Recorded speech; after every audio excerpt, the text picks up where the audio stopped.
खास पेशकश देख रहे हैं आप, आपके साथ में हूं दिव्या तिवारी। रूस और यूक्रेन युद्ध अब और खतरनाक होने वाला है, और ऐसा इसलिए क्योंकि अब अमेरिका यूक्रेन को घातक अप्लाई करने वाला है। 2 दिन पहले रूस ने हाइपरसोनिक मिसाइल जिरकॉन का परीक्षण कर दुनिया को दिखाने की कोशिश की है कि उसके पास अपने दुश्मनों को खत्म करने का एक और अचूक हथियार मौजूद है।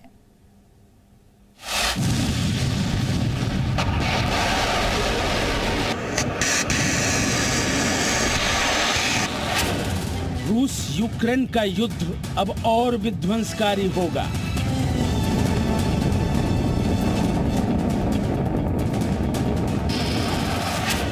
पुतिन ने किया जिरकॉन मिसाइल का परीक्षण।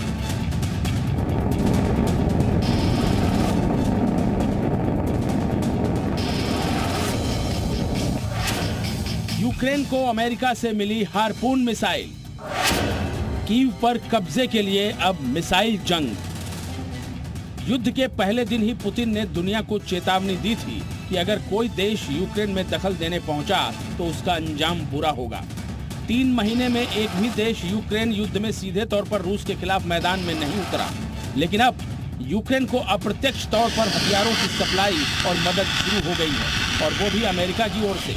इसलिए अब ये तय है कि ये युद्ध अब और भयंकर होगा।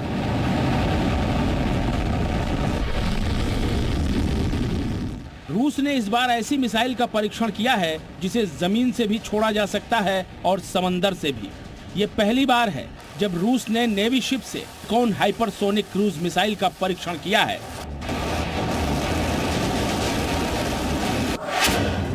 जिरकॉन ध्वनि की गति से 9 गुना ज्यादा तेजी से उड़ान भर सकती है। इस मिसाइल के बारे में कहा गया है कि ये रडार की पकड़ में नहीं आती। इसकी मारक क्षमता 1000 किलोमीटर है। इस हाइपरसोनिक मिसाइल को एक शिप से दागा गया था और इसने सफेद सागर में एक लक्ष्य को सटीक निशाना बनाया। जिरकॉन के टारगेट के लिए जिस लक्ष्य को निशाना बनाया गया था उसकी दूरी 1016 किलोमीटर थी।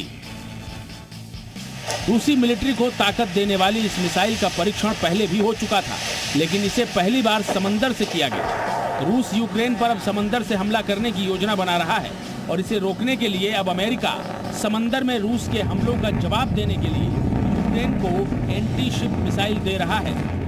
हार्पून ऐसी ही मिसाइल है जो लंबी दूरी तक मार भी कर सकती है और युद्धपोतों को डुबा भी सकती है। ये मिसाइलें या तो सीधे यूक्रेन को भेजी जाएंगी या फिर यूरोपीय देशों के जरिए वहां तक पहुंचाई जाएंगी। अप्रैल में यूक्रेन के राष्ट्रपति वोलोदिमीर जेलेंस्की ने हार्पून मिसाइल देने की अपील की थी। इस मिसाइल की रेंज 300 किलोमीटर तक है और इसे यूक्रेन के तट से भी लॉन्च किया जा सकता है।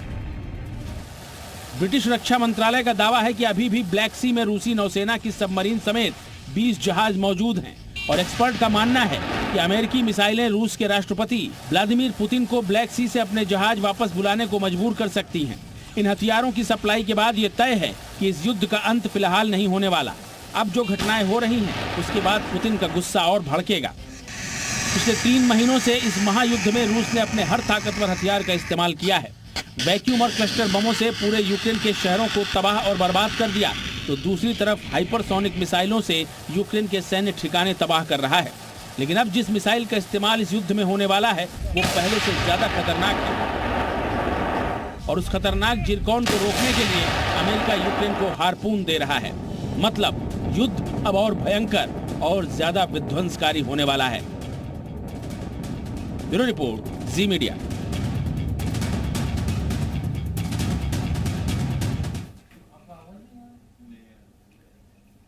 यूक्रेन के साथ जंग की शुरुआत से पहले व्लादिमीर पुतिन की तरफ से जो जो मिशन सेट किए गए थे सब फेल हो रहे, लेकिन उनके पास एक प्लान सी भी था जिसे अब उन्होंने जमीन पर उतारना शुरू कर दिया है, और जिसका असर भी दिखने लगा है और रूस की स्थिति मजबूत होती दिखने लगी है।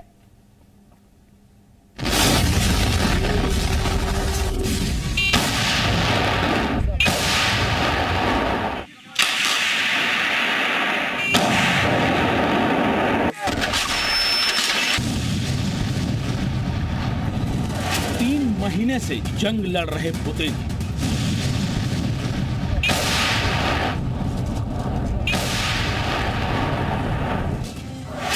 जीत की राह अब भी है कठिन।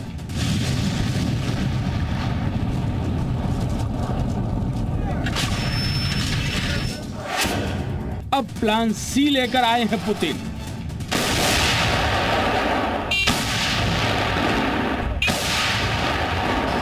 रूस और यूक्रेन 3 महीने से जंग के मैदान में आमने सामने हैं। जिस जंग को पुतिन 72 घंटे में जीत लेने का दावा कर रहे थे, वो 100 दिनों से ज्यादा लंबी खींच चुकी है। पुतिन के तमाम शुरुआती आकलन गलत साबित हुए हैं और उनकी सेना को इसका खामियाजा भी भुगतना पड़ा है।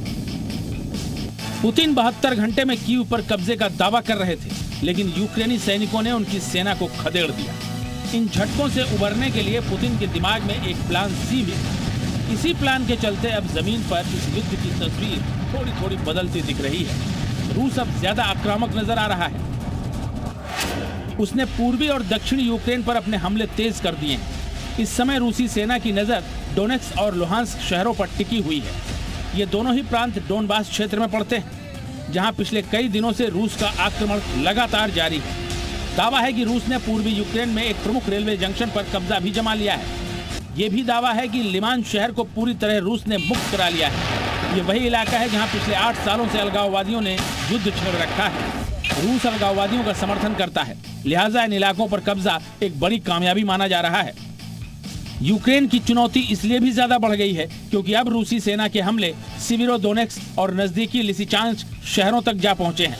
ये दोनों ही इलाके लुहांस्क प्रांत में पड़ते हैं।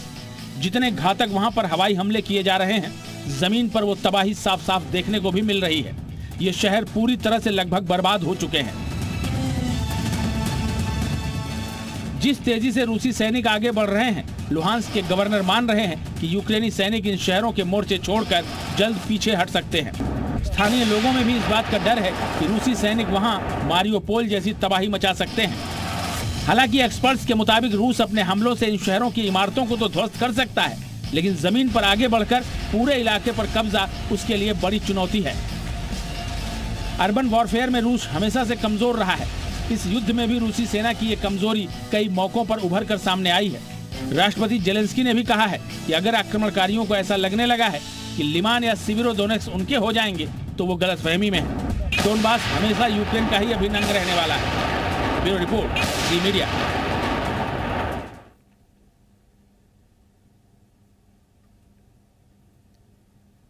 किम जोंग की मिसाइल से अमेरिका को डर लग रहा है और इस मंकी मिसाइल ने बाइडेन की नाक में दम कर दिया है।